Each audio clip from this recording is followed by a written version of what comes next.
Hey guys, it's Matt and it's Mentorship Monday. Thank you for watching. If you have real estate questions you'd like for me to answer right here on the YouTube page, you want to email them to helpme@DeRosaGroup.com. That is helpme@DeRosaGroup.com, and I will answer them right here on the YouTube page, and we can get into a conversation and other folks can benefit from your question as well. Today we've got a question from Mike, who is a college student, and Mike's got two different directions that he can go.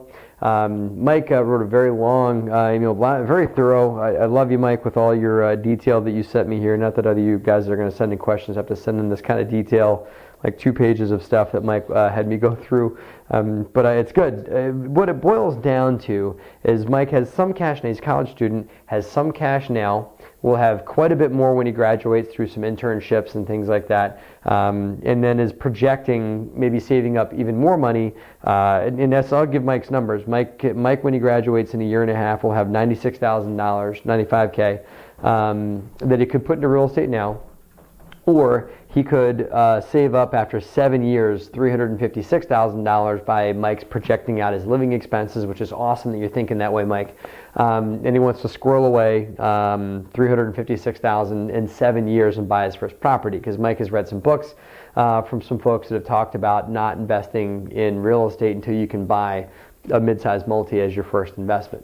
Interesting conversation. So Mike's dilemma is, should Mike buy real estate after he graduates with his 90K, or should he go with the save up plan? So Mike actually talked to one of his other investment friends, who I completely agree with, who thinks that, you know, that money sitting in his savings account as cash is a liability, and thinks that Mike should buy the smaller properties now. I'm going to side with your friend for the same reasons, but also for others.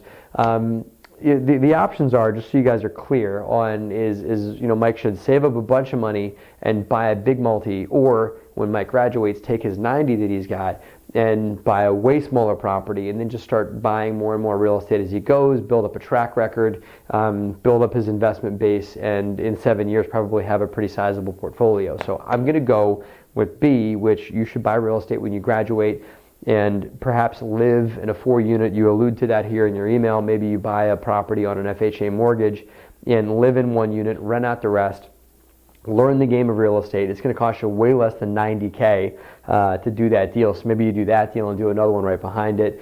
And you build up your track record, build up your investment base, and work your way up to that mid-sized multi for a multitude of reasons. Here are a few of them. Number one, you have no idea what this market's going to do between now and the next 7 years.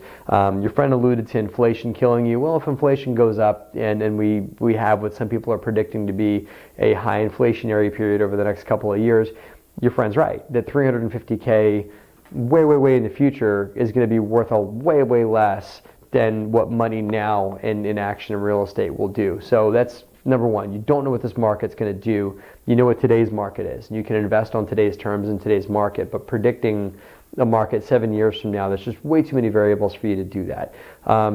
That's reason number one. Number two is you need to learn the ropes, Mike, of investing, and I'd rather you do it on a small 4-unit and make your mistakes on a small 4-unit than to go out and take down a 30-unit, 40-unit as your very first investment property, because you can fall a lot further on that than you will on a 4-unit and deal with, you know, collections and deal with financial budgeting and projections and just the ins and outs that come with either managing the property your direct self or being the asset manager and directing the property manager's efforts, right? So either one.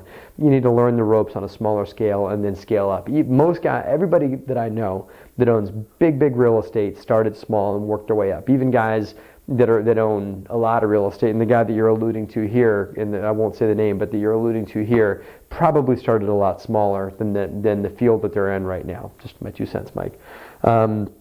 So that's it, and just that's why. And just to the rest of you guys, I firmly believe in what they call a house hack on BiggerPockets and buying a property and living in it, which is a great thing, I think, for you to do, Mike, fresh out of college. It's a big leg up for you to do. And then you can continue to invest the money you're making and squirrel it into larger deals. And if you build a track record enough, you can start raising investors to buy that big building with yourself and take that down with the track record you got. So, Mike, thank you. I wish you the best of luck. And I love that we're getting all these college kids that are submitting questions, because I think that I'm jealous, because I wish I was thinking about investing in real estate when I was graduating college. So congrats to you, Mike, and your other college folks that are out there watching us and submitting your questions to Mentorship Monday. If you guys have questions you want to submit, turn them into helpme@DeRosaGroup.com. That's helpme@DeRosaGroup.com. Submit that by email. I will gladly and happily answer them for you right here on the YouTube page. And as always, if you want to leave some questions or get into some chatter about this stuff down below, feel free to leave a comment. Thank you for watching, guys, and have a great and profitable week.